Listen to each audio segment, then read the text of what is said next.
हम colligative properties के बारे में देखो डिस्कस कर रहे थे लास्ट लेक्चर्स में आपके। वहां पर हम कॉलिगेटिव प्रॉपर्टीज में एक प्रॉपर्टी हम डिटेल में डिस्कस कर चुके हैं which is relative lowering in vapour pressure. उसके बाद हम नेक्स्ट कॉलिगेटिव प्रॉपर्टी की तरफ भी ऑलमोस्ट शिफ्ट कर चुके हैं, क्योंकि जो नेक्स्ट कॉलिगेटिव प्रॉपर्टी है हमारी है ऑस्मोटिक प्रेशर। और इसके लिए मैं आपके ऑलरेडी 2 लेक्चर्स ले चुकी हूँ जिसमें हमने कुछ बेसिक कंसेप्ट्स के बारे में बात की। मैंने आपको बताया भी था कि ऑस्मोटिक प्रेशर तक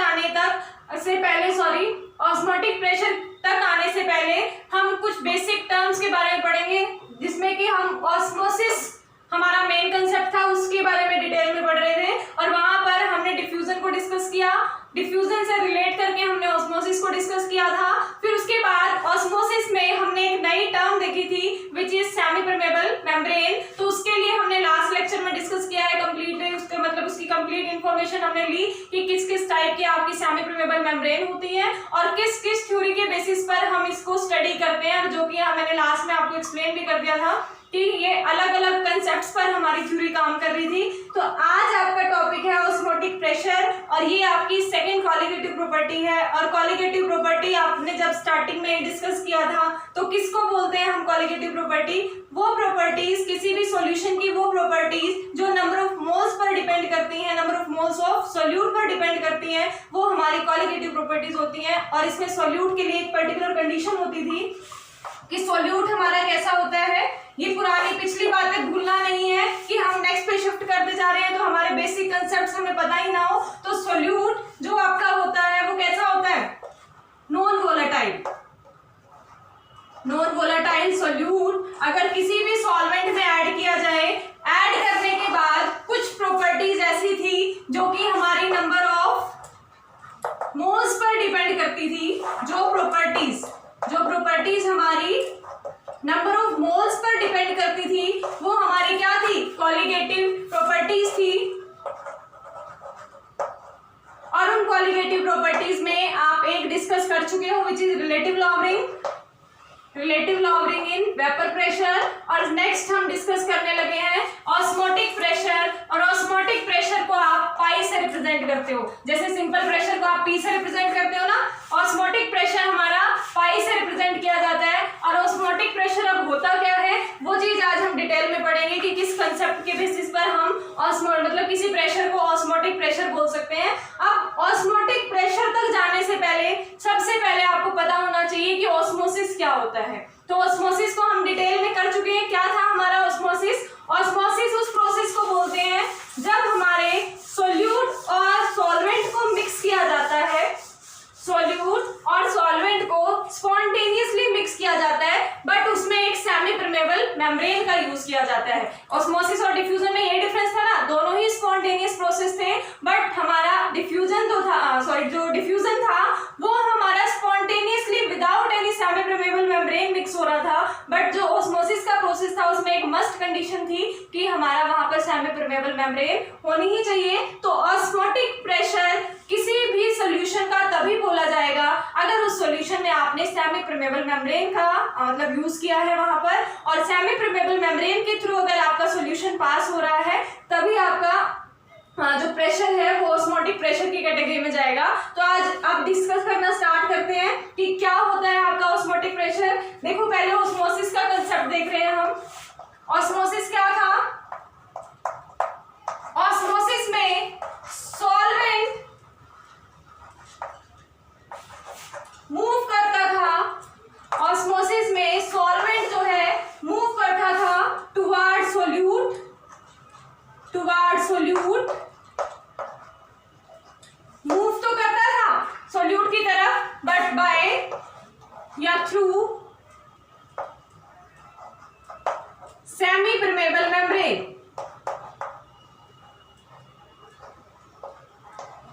सेमी परमेबल मेम्ब्रेन के थ्रू जो सॉल्वेंट था सोल्यूट की तरफ मूव करता था थ्रू सेमी परमेबल मेम्ब्रेन। अब यहाँ पर कोई मस्ट कंडीशन नहीं है, हम ये सिर्फ स्पेसिफिक नाम नहीं दे सकते कि सॉल्वेंट मूव करता है सोल्यूट की तरफ। आप एक स्पेसिफिक क्लास में हमने इस चीज को डिस्क्राइब भी कर दिया था कि जरूरी नहीं है कि सॉल्वेंट सोल्यूट की तरफ ये वर्डिंग हमें यूज करनी है। हमें क्या वर्डिंग एग्जैक्ट यूज करनी है? लो कॉन्सेंट्रेटेड सब्सटेंस मूव सब्सटेंस की तरफ, हाई कॉन्सेंट्रेटेड सब्सटेंस की तरफ मूव करेंगे। और आपका जो सोल्यूट था उसकी कॉन्सेंट्रेशन हाई थी, कॉन्सेंट्रेटेड सॉल्यूशन ले रहे थे ना, और जो सॉल्वेंट था उसकी कॉन्सेंट्रेशन लो थी, तभी हमारी मूवमेंट सॉल्वेंट से सोल्यूट की तरफ हो रही थी। हमने बताया भी था कि हमने सॉल्यूशन को दो कंपार्टमेंट में डिवाइड कर दिया था। ये हमारी सेमी परमेबल मेम्ब्रेन थी। सेमी परमेबल मेम्ब्रेन के एक तरफ हमारा सोल्यूट था, एक तरफ हमारा सॉल्वेंट था। सॉल्वेंट तो इसमें से पास हो सकता था बट सोल्यूट इसमें से पास नहीं हो सकता था। तो ये चीजें हमने वहां पर डिटेल में डिस्कस कर ली थी कि भाई सोल्यूट यहां से यहां नहीं जाएगा, मतलब high concentrated substance high concentrated low की तरफ मूव नहीं करेगा, बट लो जो है वो हाई की तरफ मूव कर जाता था। तो अब इसमें प्रेशर वाला कंसेप्ट कैसे डिस्क्राइब करें? ऑस्मोसिस तो हमें समझ आ गया कि ऑस्मोसिस किसको बोलते हैं, बट इसमें ऑस्मोटिक प्रेशर कहाँ आया? ऑस्मोटिक प्रेशर को आप कैसे डिस्क्राइब करोगे? तो उसके लिए हम जनरल सा एग्जांपल लेते हैं और उस एग्जांपल में आपको एक थिसल फनल यूज करनी है। एक सेकेंड, देखिए सपोज कीजिए किसी थिसल फनल में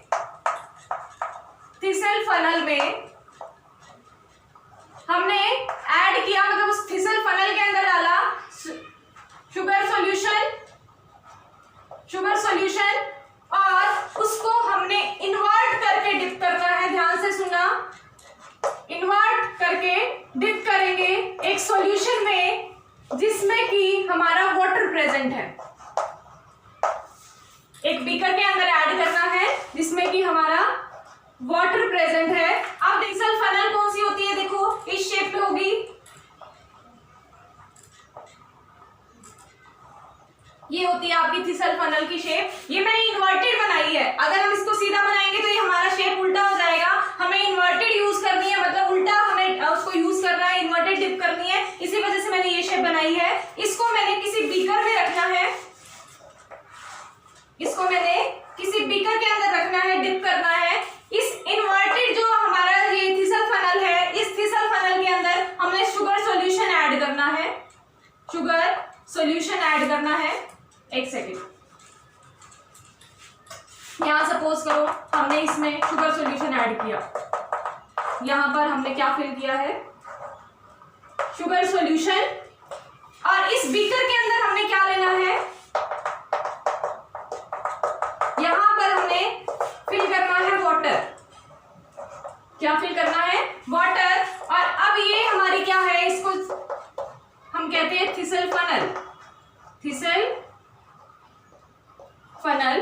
अब देखो हमारे पास एक थिसल फनल है, इसके ये एंडिंग पोर्शन, ये मतलब अबव वाला पोर्शन है, इस मतलब अबव वाले पोर्शन को हमने इन्वर्ट करके इसमें उल्टा रखा हुआ है और इस पोर्शन पे हमें लगानी है semi permeable membrane. Semi permeable membrane, आपने जितने भी टाइप की सेमी परमेबल मेम्ब्रेन पढ़ी थी लास्ट क्लास में, उनमें से कोई भी एक हमने सेमी परमेबल मेम्ब्रेन इसमें लगा रखी है। कहाँ? ये जब हमने इसको इन्वर्ट किया तो यहाँ पर हमने सेमी परमेबल मेम्ब्रेन लगाई हुई है। और सेमी परमेबल मेम्ब्रेन को जब हम इसको मतलब इन्वर्ट कर रहे हैं तो मेरा सॉल्यूशन यहाँ पर फिल है, तो हम क्या चीज ऑब्जर्व करते हैं? अब देखो इसमें है शुगर, इसमें है शुगर, इसमें है हमारा वाटर। हम क्या कर रहे थे पहले ऑस्मोसिस के प्रोसेस में? ऑस्मोसिस के प्रोसेस में सेमी परमेबल मेम्ब्रेन की हेल्प से, सेमी परमेबल मेम्ब्रेन की हेल्प से सॉल्यूट को और सॉल्वेंट को दो कंपार्टमेंट्स में डिवाइड कर रहे थे। दो कंपार्टमेंट में, एक हमारा लेफ्ट हैंड साइड पे, एक हमारा राइट हैंड साइड पे, दो कंपार्टमेंट में डिवाइड हो जाता था हमारा सॉल्यूशन। अब यहाँ पर फिर हमने देखा कि सॉल्वेंट जो है वो सोल्यूट की तरफ मूव करता है क्योंकि ये लो कॉन्सेंट्रेटेड है, और सोल्यूट मूव नहीं कर पाता क्योंकि ये हाई मोर कॉन्सेंट्रेटेड है। तो ये वाला प्रोसेस, इस प्रोसेस को हमने कहा था ऑस्मोसिस। ठीक है, अब यहाँ पर इस वाले प्रोसेस में देखो, क्या ये सिमिलर नहीं है? इसके ये और ये दोनों सिमिलर ही तो है। देखो कैसे सिमिलर है?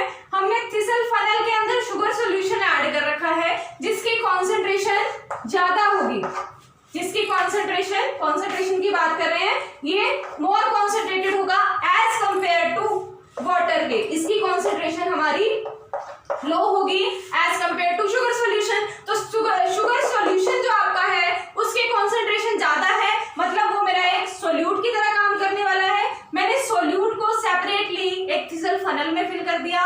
उसके बाद वाटर को मैंने एक बीकर के अंदर फिल किया और वाटर को बीकर के अंदर फिल करने के बाद हमने यहाँ पर इसको मतलब सेपरेट ही रखा हुआ है ना, ये जैसे दो कंपार्टमेंट थे, यहाँ पर भी ये दो कंपार्टमेंट ही है, दोनों को सेपरेट कौन कर रही है, यहाँ पर भी सेमी परमेबल मेम्ब्रेन ही सेपरेट कर रही है, यहाँ भी हमारी सेमी परमेबल मेम्ब्रेन सेपरेट कर रही थी दोनों को। तो यहाँ भी तो सेपरेट मतलब सेपरेट करने वाला कौन है, सेमी परमेबल मेम्ब्रेन, क्योंकि ये जो सेमी परमेबल मेम्ब्रेन है यही तो इसको वापस आने नहीं दे रही, मतलब यही सेमी परमेबल मेम्ब्रेन ही जो है वो हमारे शुगर सॉल्यूशन को इसके अंदर नहीं आने दे रही। अब ये देखो ग्लास में पानी भरा, हमने पानी भरने के बाद हमने उसको उल्टा कर दिया, किसी भी कंटेनर के अंदर उल्टा अगर हमने उसको कर दिया तो उल्टा करने के बाद दैट मींस वो निकल जाएगा उसमें से। किसी भी ग्लास को अगर आप सीधा करके उसमें पानी भर रहे हो, पानी भरने के बाद किसी कंटेनर में जाके आप उसको उल्टा करते हो तो उसी टाइम वो निकल जाता है, वो वहां से मतलब बिल्कुल वेकेंट कर देगा उसको।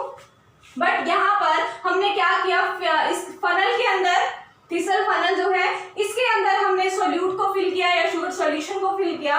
फिल करने के बाद हमने इस पे एक कवरिंग कर दी सेमी परमेबल मेम्ब्रेन की, और कवरिंग करने के बाद इसको इन्वर्ट कर दिया किसमें, मतलब एक वाटर के अंदर, जिसे एक बीकर के अंदर जिसके अंदर ऑलरेडी वाटर फिल था, हमने उसमें इन्वर्ट किया। बट ये इसमें पूरा नहीं आ रहा, क्यों नहीं आ रहा, क्योंकि हमें पता है सेमी परमेबल मेम्ब्रेन पास नहीं होने देगी सोल्यूट को, क्योंकि ये मोर कॉन्सेंट्रेटेड सॉल्यूशन है और मोर कॉन्सेंट्रेटेड सॉल्यूशन को ये पास नहीं होने देती। लास्ट क्लास में यही चीजें डिस्कस करते आए हैं। और अगर ये पास नहीं होने देती इस सॉल्यूट को, बट वाटर तो क्या है, लो कॉन्सेंट्रेटेड, और अगर वाटर लो कॉन्सेंट्रेटेड है तो वाटर तो पास होके इसमें जा सकता है ना, वाटर हमारा पास होके थिसल फनल के अंदर जा सकता है। और हम क्या चीज ऑब्जर्व करेंगे, मैंने पहले थिसल फनल को यहाँ तक फिल किया था, ये वाली जगह तक, मतलब इस मार्क तक मैंने पहले यहाँ पर शुगर सॉल्यूशन फिल किया हुआ था इस फनल के अंदर। बट जैसे ही हमने इसको किसी सॉल्वेंट के अंदर रखा, मतलब वाटर सॉल्यूशन के अंदर रखा, वाटर के अंदर रखते ही यहाँ से वाटर के पार्टिकल्स एंटर करना स्टार्ट करेंगे थ्रू सेमी परमेबल मेम्ब्रेन, और जैसे ही वाटर के पार्टिकल्स इसके अंदर जाएंगे, इसका लेवल क्या करेगा, बढ़ना स्टार्ट कर देगा, और एक किसी पर्टिकुलर लेवल तक, सपोज किसी H लेवल तक हमारा लेवल इंक्रीज करता जाएगा। और वो इंक्रीज करने का रीजन सिर्फ और सिर्फ यही है कि वाटर के पार्टिकल्स अब अंदर जाने लगे हैं थिसल फनल के अंदर थ्रू सेमी परमेबल मेम्ब्रेन, और मेम्ब्रेन की हेल्प से जब ये मतलब पार्टिकल्स एंटर करेंगे तो ये हमारा थिसल फनल का लेवल जो है वो बढ़ता चला जाएगा। और सपोज हमारा इस लेवल तक बढ़ा, पहले इतना था, इतने में शुगर था, इतने में सिर्फ शुगर सॉल्यूशन था, बट वाटर के आने की वजह से हमारा लेवल बढ़ गया, और लेवल बढ़ा तो कितना बढ़ा है, ये H लेवल जो हमारा इंक्रीज कर गया है। फिर हम क्या ऑब्जर्व करेंगे कि H लेवल तक जाने के बाद ना ये लेवल जो है वो राइज करना बंद कर देगा। इसका मतलब अब ये सिर्फ एक एक्सट्रीम पोजीशन तक ही, मतलब एक पर्टिकुलर लेवल तक ही इंक्रीज करेगा। यहाँ से जो सॉल्वेंट पास होने वाला है सोल्यूट की तरफ, वो भी एक पर्टिकुलर लेवल तक ही जाएगा। वो ज्यादा हमारा मतलब ये नहीं है कि सारा सॉल्वेंट ही हमारा सोल्यूट में से पास हो जाएगा, ऐसा नहीं होगा। कुछ particular amount of solvent he solute की तरफ पास होगा, क्योंकि सॉल्यूशन फॉर्मेशन का भी तो एक लिमिट होती है ना, कि भाई एक पर्टिकुलर अमाउंट ऑफ सोल्यूट और सॉल्वेंट का सॉल्यूशन बनाया जाता है। तो यहाँ पर जब ये एक पर्टिकुलर H लेवल तक इंक्रीज कर जाएगा, उसके बाद ये स्टॉप कर जाएगा यहीं पर, इसके बाद ये लेवल इंक्रीज करना मतलब बंद हो जाएगा। और इस पोजीशन को बोला जाता है कि जिस लेवल तक जाने के बाद अब सॉल्वेंट पार्टिकल्स का, मतलब ये सॉल्वेंट पार्टिकल ने जितना यहाँ से जाना था, जिस लेवल पर जाने के बाद अब हाइट का इंक्रीज करना, किसकी हाइट का, थिसल फनल की हाइट का इंक्रीज करना, इस लेवल का इंक्रीज करना, फिलिंग वाले लेवल का, फिलिंग लेवल का इंक्रीज करना बंद हो जाता है। तो हम कहते हैं वहां पर इक्विलिब्रियम आ गया है, इक्विलिब्रियम एग्जिस्ट कर गया है। और इक्विलिब्रियम एग्जिस्ट करने का मतलब क्या है, अब सॉल्वेंट के पार्टिकल्स जो है सोल्यूट की तरफ जाएंगे तो सही, मतलब यहाँ से जो सॉल्वेंट के पार्टिकल हैं या वाटर के पार्टिकल्स हैं, सेमी परमेबल मेम्ब्रेन के थ्रू यहाँ से सोल्यूट की तरफ या शुगर सॉल्यूशन की तरफ पास तो होंगे, बट जितने यहाँ से सोल्यूट के पार्टिकल सॉल्वेंट के पार्टिकल सोल्यूट की तरफ जाएंगे, उतने ही पार्टिकल जो अब सॉल्वेंट में जा चुके हैं ना, कुछ नंबर ऑफ पार्टिकल सॉल्वेंट के सॉल्वेंट के, सॉरी मैंने शायद उल्टा बोल दिया, देखो मैं क्या कह रही हूँ कि सॉल्वेंट के पार्टिकल्स हमारे सेमी परमेबल मेम्ब्रेन के थ्रू सोल्यूट की तरफ जा रहे हैं। अब एक time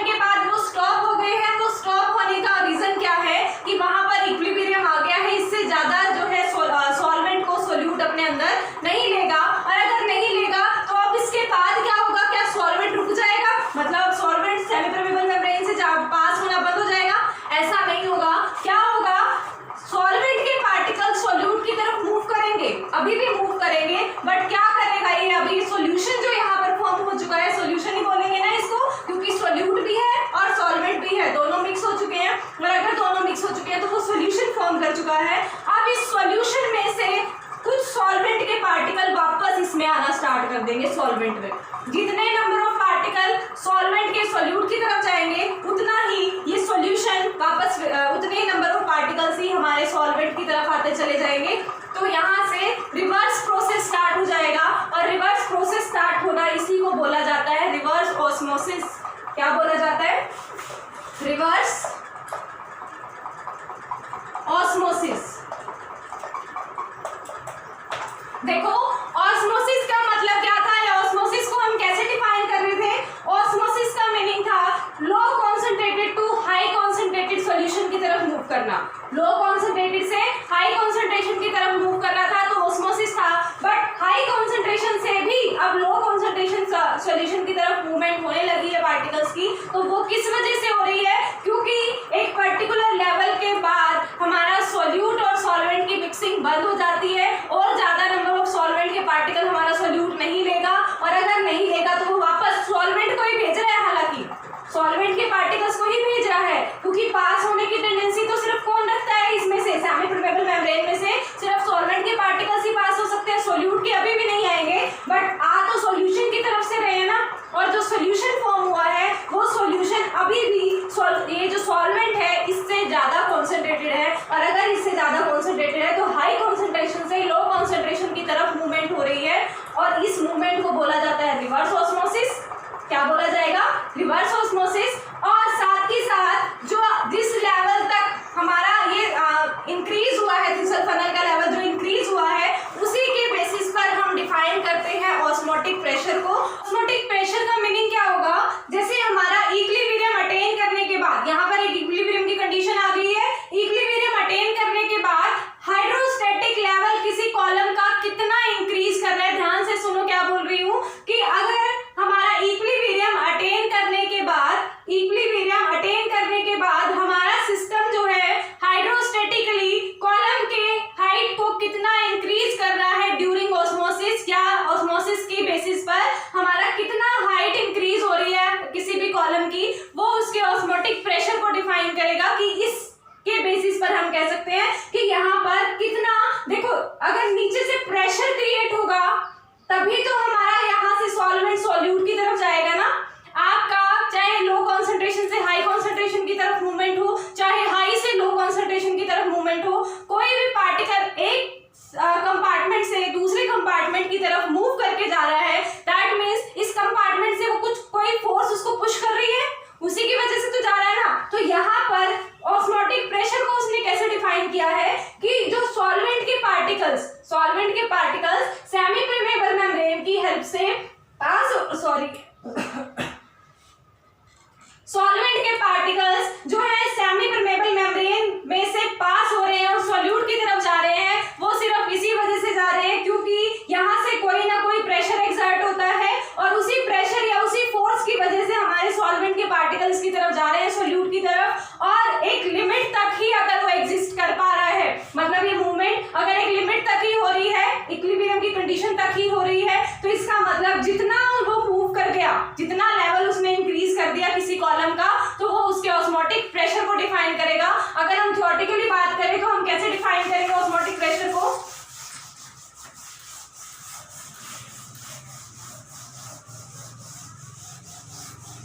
Osmotic pressure is defined by equilibrium.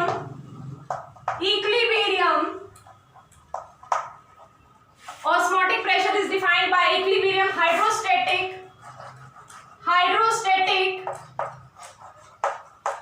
rise in column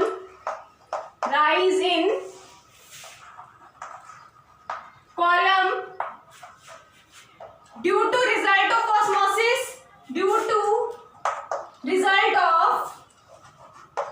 osmosis, osmosis की वजह से ही हुआ है ना, जो राइज हुआ है हमारे लेवल में वो ऑस्मोसिस की वजह से ही हुआ है। तो ये हमारा क्या होता है, ऑस्मोटिक प्रेशर को डिफाइन किया जाता है, इससे ऑस्मोटिक प्रेशर को डिफाइन किया जाएगा। और इस कंसेप्ट को बिल्कुल ध्यान से समझ लो कि ऑस्मोटिक प्रेशर को हम इस तरह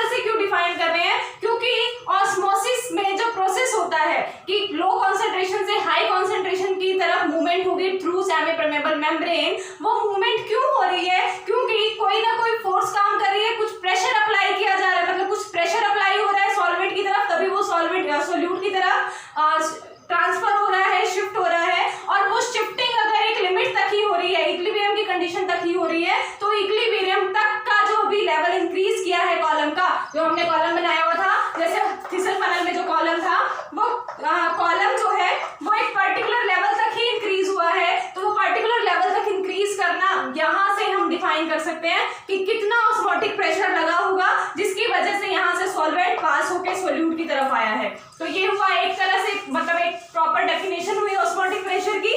ऑस्मोटिक प्रेशर को हम एक दूसरे तरीके से भी डिफाइन कर सकते हैं।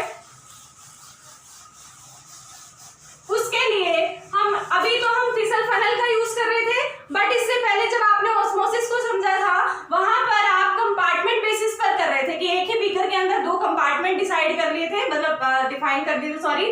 वहां पर उन कंपार्टमेंट में हमने सॉल्वेंट और सोल्यूट को ऐड किया था। तो इसी तरीके से एक और एग्जांपल लेके डिफाइन करने की ट्राई करते हैं हम ऑस्मोसिस को।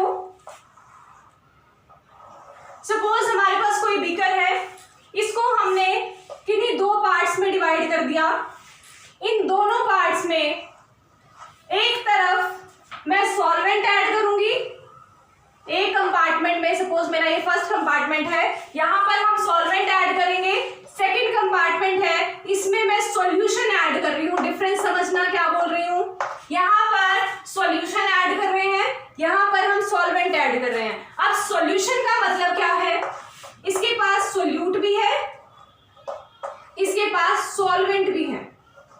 इस सॉल्यूशन में इसके पास सोल्यूट भी है और इसके पास सॉल्वेंट भी है। हम सॉल्यूशन वाली साइड पर एक फ्रिक्शनलेस पिस्टन लगा रहे हैं, सेटअप तैयार कर रहे हैं। हम एक सॉल्यूशन वाली साइड पर हमने एक फ्रिक्शनलेस पिस्टन लगाया,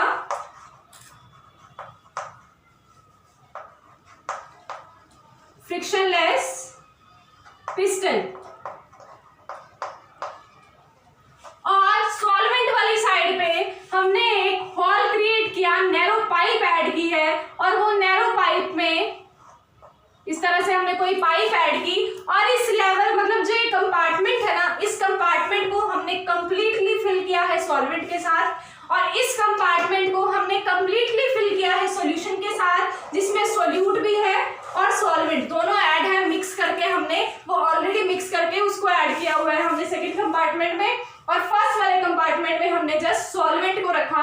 अब देखो यहाँ पर इस मैं पोर्शन में कह रही हूँ या इस कंपार्टमेंट में मैं बात कर रही हूँ कि ये मैंने कंप्लीटली फिल किया और मैंने ये इस लेवल तक फिल कर दिया। सपोज कीजिए मेरा ये ए लेवल है, मैंने इस लेवल तक फिल कर दिया। आप जैसे बॉटल फिल करते हो, बॉटल को ऊपर तक फिल कर रहे हो तो वो एक पर्टिकुलर लेवल क्रिएट कर लेती है ना कि इस लेवल तक मेरी बॉटल फिल है। तो यहाँ पर भी हमने इसको कंप्लीटली फिल किया, तो वो अपने जो पाइप वाला पोर्शन था उसके एक पर्टिकुलर लेवल तक खुद को फिल कर रही है। फिर इसके बाद हमने इसमें सॉल्यूशन फिल किया, और सॉल्यूशन फिल करने के बाद मैंने इस पिस्टन के लेवल तक इस सॉल्यूशन को फिल कर दिया है। अब फिल करने के बाद ये जो कंपार्टमेंट में हमने डिवीजन की है, ये किससे की होगी, जिससे अभी तक करते आए हो, किससे करते थे, सेमी परमेबल मेम्ब्रेन की हेल्प से करते थे। तो यहाँ पर हमने जो कंपार्टमेंट डिवाइड किए हुए हैं वो with the help of semi permeable membrane की हेल्प से हमने इसको डिवाइड किया। अब सॉल्यूशन है और सॉल्वेंट है, बार बार हम इन चीजों को रिपीट कर रहे हैं। सॉल्यूशन है दैट मीन्स वो मोर कॉन्सेंट्रेटेड है, सॉल्वेंट है दैट मीन्स वो लेस कॉन्सेंट्रेटेड है। और अब जो मूवमेंट होगी आप सभी को अभी तक समझ आ चुका है कि सॉल्वेंट की मूवमेंट होगी सॉल्यूशन की तरफ। सेमी परमेबल मेम्ब्रेन में से सिर्फ सॉल्वेंट पास हो पाएगा, सॉल्यूशन या सोल्यूट के पार्टिकल्स पास नहीं होंगे। तो अब क्या होगा, जैसे ही हमने इन कंपार्टमेंट में इनको रखा, रखने के बाद जैसे ही ये सेमी परमेबल मेम्ब्रेन के कांटेक्ट में आता है, सॉल्वेंट पार्टिकल्स क्या करेंगे, मूव करना स्टार्ट करेंगे इधर, और मूव करना स्टार्ट करेंगे तो फिर क्या होगा, ये पिस्टन है, फ्रिक्शनलेस पिस्टन है, मतलब इसको हम कंप्रेस करके इसके लेवल को कम भी कर सकते हैं और इसको एक्सपेंड भी किया जा सकता है। फ्रिक्शनलेस का मीनिंग यही होता है ना कि वो हमारा एक्सपेंड भी हो सकता है और कंप्रेस भी हो सकता है। जैसे ही इस कंपार्टमेंट में हमारा सॉल्यूशन का अमाउंट इंक्रीज करेगा, हमारा जो पिस्टन है वो एक्सपेंड करना स्टार्ट कर देगा, और जैसे ही इसमें से सॉल्यूशन में से अमाउंट कम होगा तो ये कंप्रेस करना स्टार्ट कर देगा। अब देखो क्या हो रहा है, सॉल्वेंट के पार्टिकल मूव करके सॉल्यूशन की तरफ आ रहे हैं, और अगर ये सॉल्वेंट के पार्टिकल सॉल्यूशन की तरफ आ रहे हैं तो अभी क्या होगा, ये एक्सपेंड करना स्टार्ट कर देगा। ये सॉल्यूशन जो है जो फ्रिक्शनलेस पिस्टन जो है वो एक्सपेंड करना स्टार्ट करेगा, और एक्सपेंड करना स्टार्ट कर रहा है, तब जब ये एक्सपेंड करना स्टार्ट करेगा हमें तभी समझ आ जाएगा कि सॉल्वेंट सॉल्यूशन की तरफ आना स्टार्ट हो चुका है। तो यहाँ से हमारा कुछ अमाउंट ऑफ सॉल्वेंट जो है वो सॉल्यूशन की तरफ आएगा, और इस प्रोसेस को आप क्या बोलते आए हो, ऑस्मोसिस का प्रोसेस हो रहा है यहाँ पर। बट अगर मैं क्या करूं कि इस पे ना जो फ्रिक्शनलेस पिस्टन है इस पे मैं कोई प्रेशर एक्सटर्नली कोई प्रेशर अप्लाई कर दूं, और प्रेशर कितना अप्लाई करूं कि जहां पर मतलब जिस लेवल पर मेरा फ्रिक्शनलेस पिस्टन था वो उसी लेवल को मेंटेन रखे। ध्यान से सुनो, अब थोड़ा सा चेंज हो रहा है, अभी तक तो जो बातें थी वही रिपीट की थी मैंने पिछली वाली ही, बट अब हम क्या कह रहे हैं कि जो सॉल्वेंट के पार्टिकल मूव होने की वजह से ये मेरा जो फ्रिक्शनलेस पिस्टन है इसका लेवल जो इंक्रीज करा था, हम क्या कर रहे हैं कि इसको आप वापस से कंप्रेस करें, बाहर से प्रेशर अप्लाई करके इसको उसी लेवल पर अगर हम लेके आते हैं तो उसी लेवल पर लेके आएंगे तो उसका इफेक्ट क्या होगा, जो भी अब हमारे सामने सिस्टम है उस पे इसका इफेक्ट क्या होगा। अब जैसे ही आप इसके ऊपर प्रेशर अप्लाई करोगे, प्रेशर अप्लाई करते ही अब यहाँ से प्रेशर अप्लाई हो रहा है, दैट मींस ये सॉल्यूशन जो है वो अपने अमाउंट को कम करना चाहेगा। प्रेशर अप्लाई कर रहे हो तो प्रेशर अप्लाई करने की गैस तो है नहीं कि कंप्रेस हो जाएगी, यहाँ तो आपने सॉल्यूशन ले रखा है, और सॉल्यूशन पर जब आप प्रेशर अप्लाई कर रहे हो तो प्रेशर अप्लाई करने से ये अपने पार्टिकल्स को कम करना चाहेगा, और अपने पार्टिकल्स को कम करने का इसके पास एक ही सोर्स है, और वो क्या करेगा, यहाँ से इस वाले कंपार्टमेंट से जो भी सॉल्वेंट के एक्स्ट्रा अमाउंट ऑफ पार्टिकल्स आए थे पहले के कंपैरिजन में, जो एक्स्ट्रा आए थे थ्रू ऑस्मोसिस, इनको ये वापस भेजना स्टार्ट कर देगा।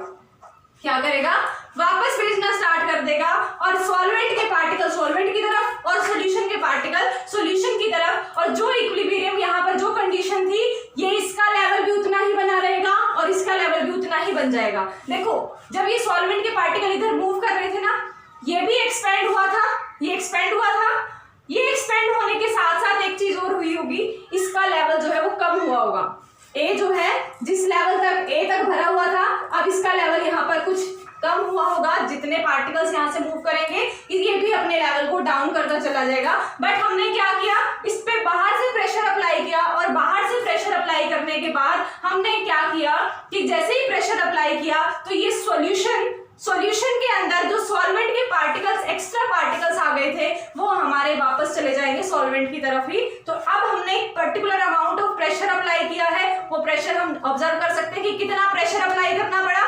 यहां से भी आप ऑस्मोटिक प्रेशर को कैलकुलेट कर सकते हो, ऑब्जर्व कर सकते हो, सॉरी, यहां से आप ऑस्मोटिक प्रेशर को ऑब्जर्व कर सकते हो। पिछले प्रोसेस में देखो, अभी जो हमने थिसल फनल वाला एग्जांपल लिया था उसमें हमने इक्विलिब्रियम की कंडीशन आने तक वेट किया कि कब तक इक्विलिब्रियम की कंडीशन आएगी और कितने हाइट तक ये कॉलम की हाइट कितना बढ़ा पा रहा है। तो कितना बढ़ा पा रहा है वहां से हमने मतलब प्रेशर को रिलेट कर लिया ऑस्मोटिक प्रेशर को, और यहाँ पर भी हमने कुछ ऐसा ही किया कि पहले सॉल्वेंट को आने दिया, सॉल्वेंट को आने दिया तो हमारा फ्रिक्शन का लेवल इंक्रीज करता चला गया, उसका लेवल डिक्रीज करता चला गया। जब ये लेवल चेंज होना बंद हो गया, जब ये लेवल चेंज होना बंद हो गया मतलब ये और ज्यादा कम नहीं हो रहा, ये हमारा एक्सपेंड नहीं कर रहा। ये एक्सपेंड क्यों कर रहा है, क्योंकि यहाँ पर नंबर ऑफ पार्टिकल्स बढ़ रहे हैं, और यहाँ पर ये कंप्रेस क्यों कर रहा है, क्योंकि यहाँ पर नंबर ऑफ पार्टिकल कम हो रहे हैं ड्यू टू ऑस्मोसिस। बट एक टाइम के बाद अगर ये रुक जाता है, रुकते ही हमने क्या किया, उसके ऊपर प्रेशर अप्लाई किया वापस से उसी पोजीशन पे जाने के लिए। देखो सपोज ये है मेरा फ्रिक्शन, ये वाला सिर्फ इतना पोर्शन बना रही हूँ, पहले इस लेवल पे था मेरा जो क्या नाम है फ्रिक्शनलेस पिस्टन, पहले इस लेवल पे था, नीचे हमारा सॉल्यूशन भरा हुआ है, ये पूरा डायग्राम वही रहेगा, सिर्फ ये बना के दिखा रही हूँ। तो ये हमारा पिस्टन था, इस लेवल तक हमारा फील्ड था। फिर क्या हुआ, सॉल्वेंट के पार्टिकल आना स्टार्ट हुए, जब तक आना था इन्होंने आए, मतलब जब तक एक इक्विलिब्रियम की कंडीशन नहीं आ जाती है तब तक ये ट्रांसफर चलता रहा।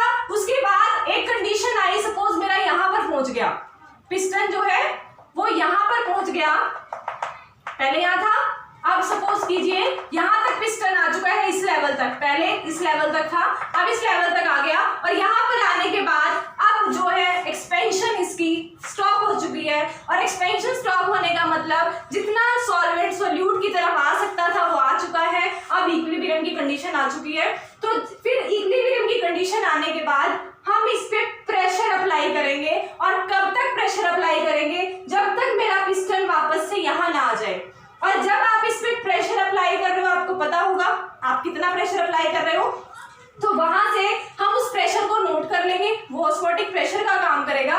बट साथ साथ ये जो प्रेशर अप्लाई करने से ये लेवल यहां से यहां वापस क्यों आ रहा है, क्योंकि जो सॉल्वेंट के एक्स्ट्रा पार्टिकल्स हमारे सॉल्यूशन की तरफ आए थे, ये वापस कहां चले जाएंगे, सॉल्वेंट की तरफ चले जाएंगे। और जब मेरा वापस से पिस्टन इसी पोजीशन पे आ जाता है, फिर हम अपना बाहर से प्रेशर लगाना स्टॉप कर देंगे और ऑब्जर्व करेंगे कि इतने लेवल से इस लेवल तक लेके आने के लिए पिस्टन को कितना प्रेशर लगाना पड़ा है, वो प्रेशर हमें देगा ऑस्मोटिक प्रेशर की वैल्यू। समझ आया? तो एक तरह से हम इसको डिफाइन कर सकते हैं। अब इससे आगे प्रोसीड कर रही हूं, क्या होगा देखो, यहाँ तो जिस लेवल पे मेरा पिस्टन था वापस उसी लेवल पर आ चुका है आफ्टर चेंजिंग, कि सॉल्वेंट यहाँ आया, सॉल्वेंट आने की वजह से हमारा लेवल इंक्रीज किया, इंक्रीज करेगा एक पर्टिकुलर लेवल तक, इक्विलिब्रियम की कंडीशन तक। फिर उसके बाद क्या करेगा, ये वापस से इसी पोजीशन पे लाने के लिए हम बाहर से प्रेशर अप्लाई कर रहे हैं, और वो प्रेशर हम ऑब्जर्व कर लेंगे कितना प्रेशर अप्लाई करना पड़ा, वो उसके ऑस्मोटिक प्रेशर को बता देगा। क्योंकि हमने ऑस्मोसिस करा के भी देख लिया, पिछला जो थिसल फनल वाला एग्जांपल देखा था उसमें हमने प्रेशर अप्लाई करके ऑस्मोसिस करा के भी देख लिया। अब यहाँ पर हमने रिवर्स ऑस्मोसिस भी करा के देख लिया है, बट पर्टिकुलरली इसी कंडीशन को हम रिवर्स ऑस्मोसिस नहीं कहेंगे। एक कंडीशन आगे आने वाली है जो कि हमारी पर्टिकुलर डेफिनेशन, इसीलिए मैंने वहां पर भी पूरा एक्सप्लेन नहीं किया आपको, कि डिफाइन नहीं किया कि रिवर्स ऑस्मोसिस किसको कहते हैं। अब आएगा रिवर्स ऑस्मोसिस का कंसेप्ट, देखो कैसे। अब इस लेवल तक आ चुका पिस्टन, जिस लेवल पर हमने स्टार्टिंग में लिया था उसी लेवल पर आ चुका ये वाला पिस्टन भी, और इसका लेवल भी वापस से जो कम हुआ था वो वापस से इंक्रीज हो गया होगा, क्योंकि जो सॉल्वेंट के पार्टिकल इसने भेजे थे यहाँ से रिवर्स हो, ये ऑस्मोसिस के थ्रू हमने प्रेशर अप्लाई करने के थ्रू हमने वापस से इसी के पास भेज दिया और इसके पास भेजे हैं, तो ये लेवल फिर से वहीं जा चुका है। तो जहां पर सिस्टम आपने स्टार्ट किया था ये वापस उसी कंडीशन में है। अब क्या करेंगे हम, पहले तो हमने प्रेशर अप्लाई किया इसी लेवल पे वापस लाने के लिए, इसी लेवल पे वापस लाने के लिए प्रेशर अप्लाई किया। अब हम अगर इस पे और ज्यादा प्रेशर अप्लाई कर दें, ये तो हमने नोट तो कर लिया कि ऑस्मोटिक प्रेशर की वैल्यू हमने यहाँ तक नोट कर ली, बट फिर उसके बाद अगर मैं और ज्यादा प्रेशर अप्लाई कर दूंगी, तो और ज्यादा प्रेशर अप्लाई करने के बाद अब क्या होगा, जो अब अगर मैं और ज्यादा प्रेशर अप्लाई करूंगी तो प्रेशर अगर हम अप्लाई कर रहे हैं कुछ ना कुछ रिजल्ट तो मिलेगा, और वो रिजल्ट हमें क्या मिलेगा, देखो अब सॉल्यूशन है, अब सॉल्यूशन की तरफ है, सॉल्वेंट की तरफ है, और हमने यही लिए थे। तो अब सॉल्यूशन है ना, सॉल्यूशन के पास कौन है, सोल्यूट भी है और सॉल्वेंट भी है। सोल्यूट तो सेमी परमेबल मेम्ब्रेन में से पास नहीं हो सकता, बट सॉल्वेंट तो पास हो सकता है ना। सॉल्यूशन के अंदर दोनों चीजें हैं, सोल्यूट भी है और सॉल्वेंट भी है। यहाँ सिर्फ प्योर सॉल्वेंट था इसीलिए आराम से आया, इसको कोई चिंता ही नहीं थी, सिर्फ आराम से सॉल्वेंट इस कंपार्टमेंट में आ गया सेमी परमेबल मेम्ब्रेन की हेल्प से। बट अगर आपका सॉल्यूशन है तो सॉल्यूशन के पास सोल्यूट भी है और सॉल्वेंट भी है, तो सॉल्वेंट पास कर सकता है सेमी परमेबल मेम्ब्रेन की में से, तो अगर सेमी परमेबल मेम्ब्रेन में से सॉल्वेंट अगर जा सकता है, तो अगर हम अब इस पे और ज्यादा प्रेशर अप्लाई करेंगे तो वही चीज कि ये हमारा कंप्रेस तो नहीं हो सकता, और कंप्रेस नहीं हो सकता तो अपने वॉल्यूम को कैसे कम करे, ये इसके पास एक ही तरीका है कि अपने पार्टिकल्स को उधर भेजना स्टार्ट करे। तो अब कौन से पार्टिकल्स को भेजेगा, अब वो सॉल्यूशन में जो प्रेजेंट सॉल्वेंट है ना, सॉल्यूशन के अंदर जो प्रेजेंट सॉल्वेंट है वो उसको वापस भेजना स्टार्ट कर देगा, मतलब वो उसको भेजना स्टार्ट कर देगा सॉल्वेंट की तरफ। इस प्रोसेस को बोला जाता है रिवर्स ऑस्मोसिस। रिवर्स ऑस्मोसिस कि किसी सॉल्यूशन में से एक्सटर्नल प्रेशर अप्लाई करके अगर सेमी परमेबल मेम्ब्रेन में से पास करा दिया जाए लो कॉन्सेंट्रेटेड पार्टिकल को, उस प्रोसेस को बोला जाता है रिवर्स ऑस्मोसिस। ऑस्मोसिस तो क्या था, किसी लो कॉन्सेंट्रेटेड सब्सटेंस की तरफ से हमारा मतलब अपने आप से ट्रांसफर होता था। देखो क्या था ऑस्मोसिस में, तो जस्ट दो कंपार्टमेंट में एक ए सब्सटेंस रखो, एक बी सब्सटेंस रखो, उनको सेमी परमेबल मेम्ब्रेन में की हेल्प से इनको सेपरेट करो। सेपरेट करने के बाद फिर हमारा क्या था कि हमने ए और बी में से जो लो कॉन्सेंट्रेटेड था वो सेमी परमेबल मेम्ब्रेन में से पास होकर दूसरे कंपार्टमेंट में चला जाता था, खुद से ही। ये स्पॉन्टेनियस प्रोसेस था, but reverse osmosis spontaneous process नहीं है। रिवर्स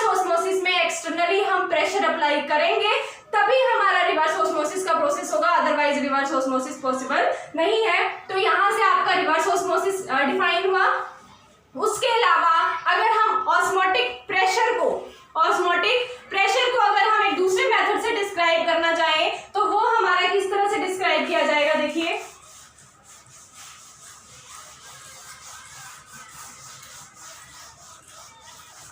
देखो अभी हमने क्या किया, एक हमने रिवर्स ऑस्मोसिस का प्रोसेस पढ़ा, एक हमने ये वाला जो प्रोसेस पढ़ा, इसकी हेल्प से मैंने आपको अभी कहा था कि थिसल फनल वाले कंसेप्ट से हमने ऑस्मोटिक प्रेशर को डिस्क्राइब कर दिया। और यहाँ पर जो हम ऑस्मोटिक प्रेशर की बात कर रहे थे वो हमने कैसे मतलब ऑब्जर्व किया ऑस्मोटिक प्रेशर को। ऑस्मोटिक प्रेशर को हमने पहले क्या किया, पहले सॉल्वेंट को जितना आ सकता था आने दिया, इक्विलिब्रियम की पोजीशन तक लेके गए। इक्विलिब्रियम पे जाने के बाद फिर हमने बाहर से प्रेशर अप्लाई किया और जितना सॉल्वेंट इसकी तरफ आया हुआ था इसको वापस भेजा था, यही किया। तो ऑस्मोटिक प्रेशर को हम अगर थ्योरेटिकली डिफाइन करें तो minimum excess pressure required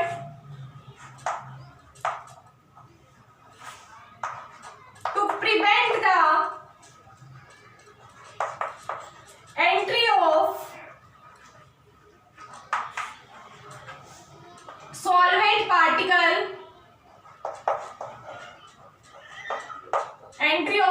solvent particle in solution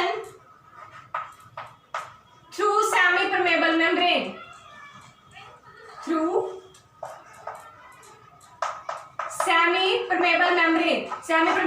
है ये। तो यहाँ पर ऑस्मोटिक प्रेशर को हम एक पर्टिकुलर डेफिनेशन की हेल्प से हम कहें, दो डेफिनेशन पढ़ लिए। एक तो आपने इक्विलिब्रियम की कंडीशन जो आपने थिसल फनल की हेल्प से पढ़ी थी। अब एक इस कंसेप्ट से अगर आप पढ़ रहे हो तो यहाँ पर क्या मतलब, वहां पर तो हमने कॉलम की हाइट देखी, उसकी हेल्प से हम कैलकुलेट कर सकते थे ऑस्मोटिक प्रेशर। यहाँ पर हम कैसे कैलकुलेट कर रहे हैं, यहाँ हमने पहले इक्विलिब्रियम की कंडीशन तक लेके गए, हमने फिर वापस से वही कंडीशन पे लेके गए हैं। उसी कंडीशन पर लेके जाने के लिए मतलब पहले सॉल्वेंट इधर आने दिया, फिर हमने सॉल्वेंट वाले पार्टिकल्स को वापस वहीं भेजा।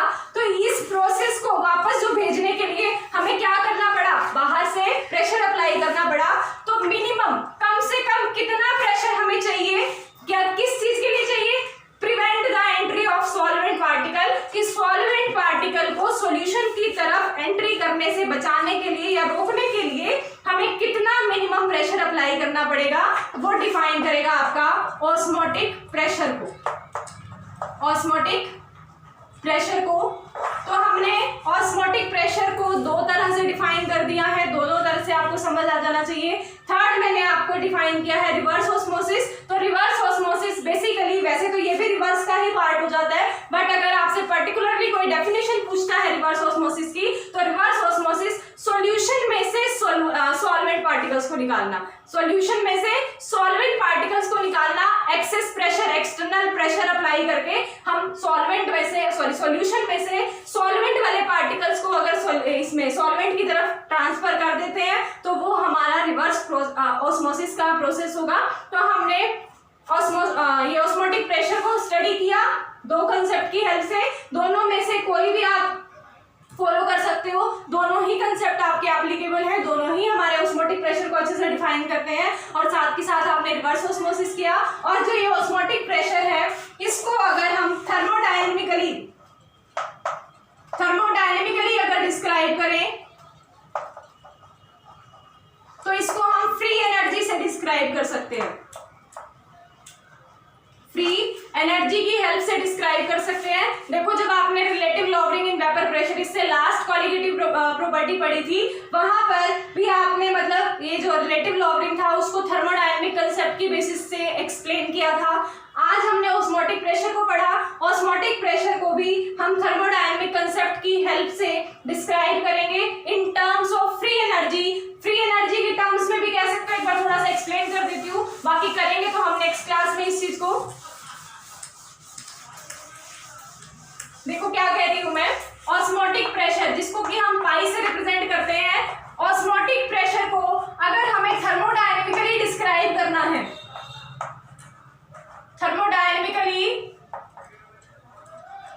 डिस्क्राइब करना है तो इसको हम फ्री एनर्जी, जो गिब्स फ्री एनर्जी पढ़ते हो ना, फ्री एनर्जी के कंसेप्ट से डिस्क्राइब कर सकते हैं। फ्री एनर्जी कंसेप्ट की अगर हम बात करें तो सॉल्वेंट और सोल्यूट दो चीजें हैं ना हमारे पास।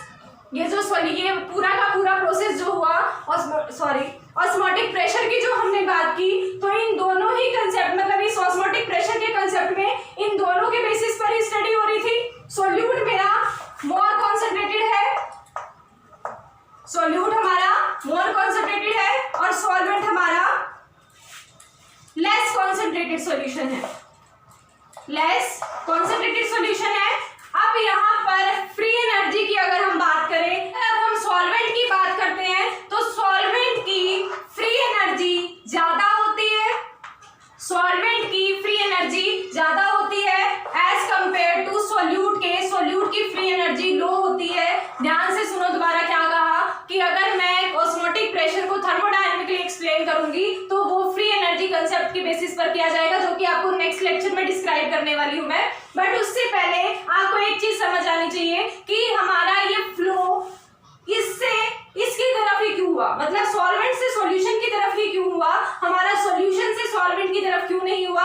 उसका थर्मोडायनेमिक रीजन अगर हम बात करें तो फ्री एनर्जी के बेसिस पर हम डिस्क्राइब कर सकते हैं, क्योंकि सॉल्वेंट की फ्री एनर्जी ज्यादा होती है। सॉल्वेंट की, प्योर सॉल्वेंट भी कह सकते हो आप इसको, प्योर सॉल्वेंट की फ्री एनर्जी ज्यादा होती है एज कंपेयर टू, अगर हम इसको सॉल्यूशन कहें, अगर मैं इसको सॉल्यूशन कहूं, और सॉल्यूशन के अंदर भी कौन है, यही दोनों चीजें हैं, सॉल्वेंट और सॉल्यूशन, ये सोल्यूट और सॉल्वेंट सॉल्यूशन के अंदर प्रेजेंट है। तो अगर हम सॉल्वेंट को कंपेयर करें, सॉल्वेंट को ही कंपेयर कर रही हूं मैं, solvent in pure state, solvent in solution, दोनों को कंपेयर कर रहे हैं, सॉल्वेंट इन सॉल्यूशन और सॉल्वेंट इन प्योर स्टेट। अगर मैं किसी भी सॉल्वेंट की फ्री एनर्जी को दो कंडीशंस पर लेती हूँ, एक तो प्योर सॉल्वेंट, तो प्योर सॉल्वेंट की फ्री एनर्जी ज्यादा होती है एज कंपेयर टू अगर उसी सॉल्वेंट को किसी सॉल्यूशन का पार्ट बना दिया जाए तो उसकी फ्री एनर्जी हमारी कम होती है। और जो मूवमेंट होती है किसी भी पार्टिकल की गिब्स फ्री एनर्जी के बेसिस पर, हमारा मूवमेंट जो होता है हमेशा high free energy to low free energy की तरफ होता है। तो हमारा यहाँ पर हाई एनर्जी है, यहाँ पर गिब्स फ्री एनर्जी की वैल्यू ज्यादा है एज कंपेयर टू दिस, तो इसी वजह से इसकी मूवमेंट इसकी तरफ होगी, सॉल्वेंट की मूवमेंट सॉल्यूशन की तरफ होने का यही रीजन है कि सॉल्वेंट की Gibbs free energy in pure state is more than solvent in solution. तो इसी वजह से मूवमेंट हमारी सॉल्वेंट से सॉल्यूशन की तरफ होती है गिब्स फ्री एनर्जी के डिफरेंस की वजह से। तो आज की क्लास में आज हम यही करेंगे, ऑस्मोटिक प्रेशर को हमने एक्सप्लेन कर दिया है कि ऑस्मोटिक प्रेशर होता क्या है। नेक्स्ट क्लास में आप इसको थर्मोडायनेमिकली एक्सप्लेन करोगे और with the help of Gibbs free energy, और वहां पर गिब्स फ्री एनर्जी को भी आप in terms of chemical potential लोगे, केमिकल पोटेंशियल। तो ये चीज मैं आपको कई बार बता चुकी हूँ कि गिब्स फ्री एनर्जी को कब हम केमिकल पोटेंशियल की टर्म्स में ले सकते हैं। नेक्स्ट क्लास अटेंड करने से पहले, मतलब स्टार्ट करने से पहले ये रीजन देख के रखना आप लोग कि फ्री एनर्जी को केमिकल पोटेंशियल की फॉर्म में हम किन पर्टिकुलर कंडीशंस में ले सकते हैं, कब मेरी फ्री एनर्जी और केमिकल पोटेंशियल वैल्यू सेम होती है, तभी जाकर हम आगे की क्लास स्टार्ट करेंगे। अगर आपको ये रीजन पता होगा तो आज का आपका एक तरह से होमवर्क लगा के चलो कि फ्री एनर्जी को हम केमिकल पोटेंशियल की टर्म्स में क्यों ले सकते हैं, ये आपको पता होना चाहिए। बाकी ऑस्मोटिक प्रेशर हमारा कंप्लीट हुआ, मतलब एक पर्टिकुलर डेफिनेशन, पूरा कंप्लीट नहीं हुआ, अभी तो बहुत कुछ बाकी है इसमें, बट एक पर्टिकुलर डेफिनेशन आपकी कंप्लीट हुई कि ऑस्मोटिक प्रेशर किसको कहते हैं और हम इसको कैसे ऑब्जर्व कर सकते हैं। दो मेथड्स हमने देखे हैं, उसके अलावा रिवर्स ऑस्मोसिस देखा, बाकी हम नेक्स्ट क्लास में करेंगे और इसका थर्मोडायनेमिक कंसेप्ट देखेंगे। तो आज के लिए थैंक यू।